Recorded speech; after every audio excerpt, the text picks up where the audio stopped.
Everlasting fire!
Hello everyone, my name is Cesar, and this is my Wintertide brand Occultist that I'm playing in Raid League. And this build is actually not solo self-found friendly, compared to my previous build from the other video, because we're using a lot of uniques like Ashes of a Star, Aegis Aurora, Watcher's Eyes, etc. Awakened Gems. So yeah. And that is actually the plan for this channel. I'll be uploading the builds that I play.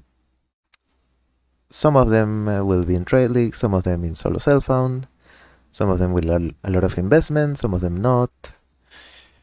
Also, I'll be playing all different types of skills, builds that do a lot of damage and are glass cannons, and builds that are very tanky, like this one, as you just saw from the intro. This build is actually, the main focus of this build is actually to be very tanky. So I invested a lot in defenses. So let's start by talking about the defenses. So we have 90 max all res because we're using Melting on the Flesh and combined with Aegis Aurora, Purity of Ice, level 23. The Elrich Implicits in the body armor. That Purity of Ice, Eater of Worlds Implicity is actually giving me +2 max gold res. And on the tree, Anointed Flesh, and a small cluster jewel with Winter Prowler, +2 max gold res. We can reach 94 max gold res. Melding of the Flesh gives us -4, so in result we have 90. That is how we reach that. We're also using Chaos Inoculation, so we're immune to Chaos damage, which is very good actually. There is a lot of Chaos damage nowadays in the game, which is annoying. And you could go low life, low life with Shaps, but you would definitely not be as tanky. But you would do more damage because you can use Pain Attunement. But well, we don't go for that. At least not in this version. We also have max block, max attack and spell block with a combination of Aegis Aurora, Glancing Blows, which is this one, and this cluster, this block cluster or shield cluster. These points specifically, this one, and the mastery. Max block combined with Aegis Aurora is super strong. Yes, because we recover energy shield equal to 2% of armor when we block. We have, with nothing up, 17k armor. With all our flasks up, we have 33k armor. And with Molten Shell, 38. And our flasks are always up, because we're very tanky, we get hit a lot, and we have the gain recharges and just when charges reach full combination. With good suffixes as well. Let's try to get those suffixes. Then what else for defense? We're using also Divine Shield, which gives us a decent amount of regen. We're using a small cluster jewel with enduring composure, and +1 max endurance charge, so we have in total 4 endurance charges. And those are most of our defenses. Also from our ascendancy we have -20 20 reduced damage taken, 10% from malediction, we're cursing enemies, and 10% from frigid wake as well. So those are our defenses. Also try to get 6k ES makes a big difference. Getting 6k ES compared to 5k, for example. 5k is good, but try to aim for 6k at least. If you want to be even more tanky, you can use Crown of the Inward Eye instead of Rhyme Gaze, which is the helmet that we use. Rhyme Gaze is very offensive. Crown of the Inward Eye is very defensive because we get a lot of energy shield and armor as well. Right, but there is a point, or you reach a point when you're very tanky, so you can just go for the damage, because we actually don't deal that much damage. We just deal enough to clear hard maps. But yeah, our single target is also not very good. Anyway, we are running 7 different auras. Clarity, level 1. If you can get it higher, you can go higher, but normally level 1. Malevolence, Defiance Banner, Termination, Tempo Shield, Discipline, and Purity of Ice. So for that, we need to get a lot of mana reservation efficiency. You can get it from Ashes of the Star, anointed with Charisma.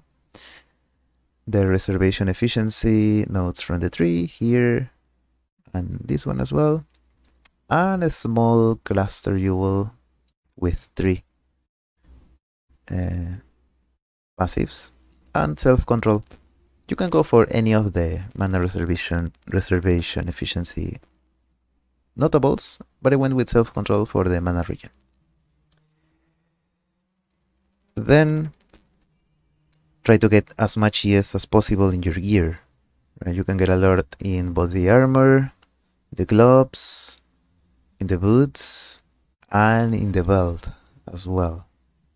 Right? So try to get that, and also in the rings. Talking about the gear, this ring is very specific.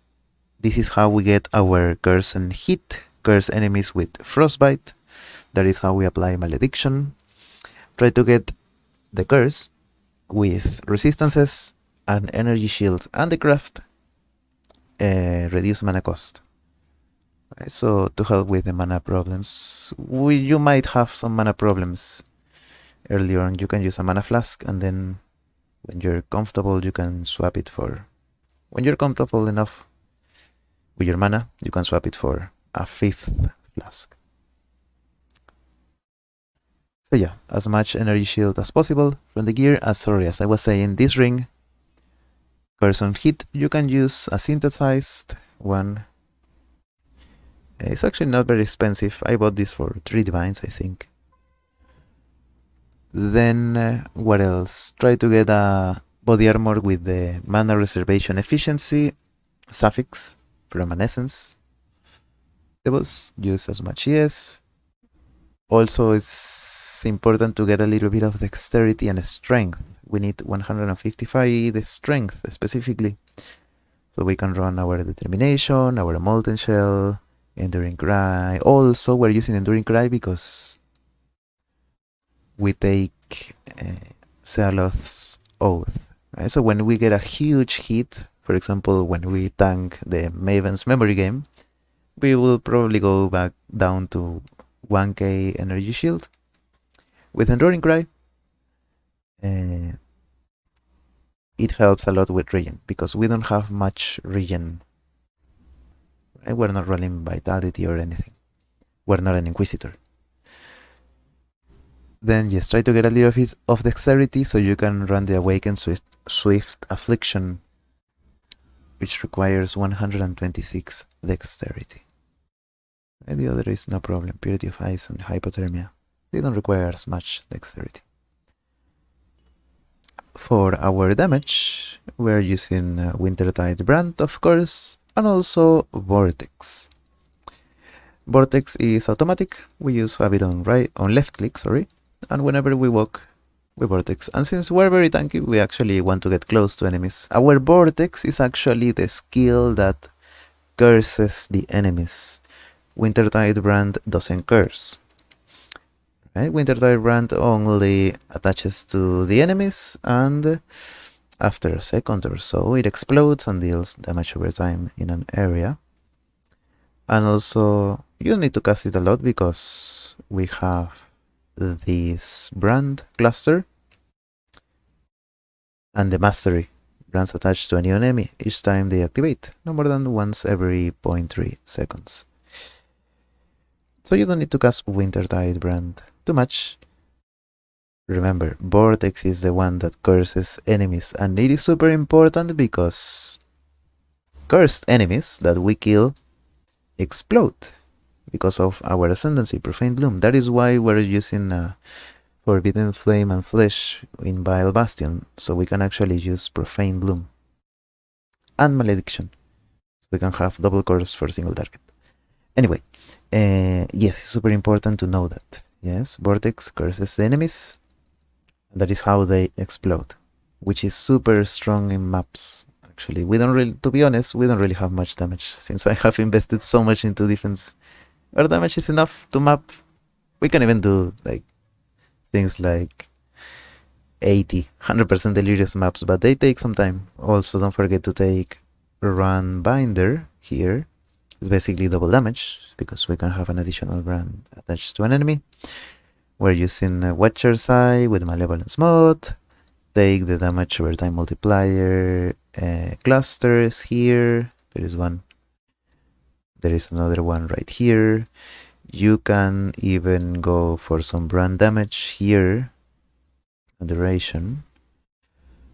And maybe better clusters or more offensive clusters, but I really wanted to focus on defense for this particular build. You can also take this Heart of Ice, no, this one, because there are some cold damage over time multipliers here. And that's pretty much it for the damage. We're using Inspiration, Awaken, Control Destruction, Early Focus, Hypothermia, Efficacy, Wintertide brand.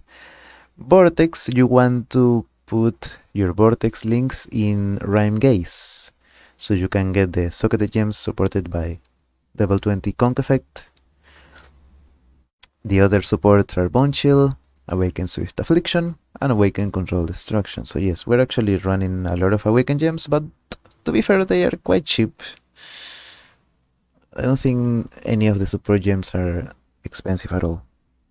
At least the Awaken ones, yeah, they are not. They are not. Also, our helmet gives us 50% cold damage over time multiplier, which is very good. And then our weapon, of course. My weapon is not great, actually. It's decent, but it's not great. You would want higher tier cold damage over time. I think it can go up to 30 plus, which would make a difference. And then a +2 weapon as well, which would be amazing. With the +1 cold, +1 all. That would be very good. And of course, better spell damage. We have Cast Speed, which is nice. But you can definitely get a better weapon. It can be a wand or a scepter. And just some final thoughts before we finish with the video. I think that the build is quite fun, actually. It's very fun to be tanky and just not die. The build is very good, actually, at pushing for level 100 just by mapping. If you don't really like doing 5 ways, for example, I actually don't like doing 5 ways, so I think this build is definitely good enough to push level 100 by mapping. The problem with the build, I would say, is that we don't really deal enough damage to do Ubers to do wave 30 Simulacrum. You know, I tried Simulacrum, I did it deathless until wave 27, and then I couldn't kill Kosis. You know, he kept replenishing his energy shield as soon as I removed it, so yeah, I got stuck. We're just missing damage, basically. Same with Ubers. I tried Uber Cyrus, which went surprisingly well, actually. I got to the last phase deathless, with no problem. Actually, we can tank most of his abilities, but the problem is the Degens in the last phase, and Cyrus being ridiculous, actually. I also tried Uber Shaper, and again, that's the problem, it was the lack of damage. We can tank the abilities decently, but it takes a while to kill Shaper, so Uber Shaper, that is. Then the build is definitely not beginner friendly. You know, we're using quite a few uniques, quite a few mechanics. The budget is going to be in the description of the video, but I'm quite happy with the build. I wanted to play a tanky character that is decent at mapping and has explosions. And that is this build. Alright, so thank you everyone for watching. Take care. Bye bye.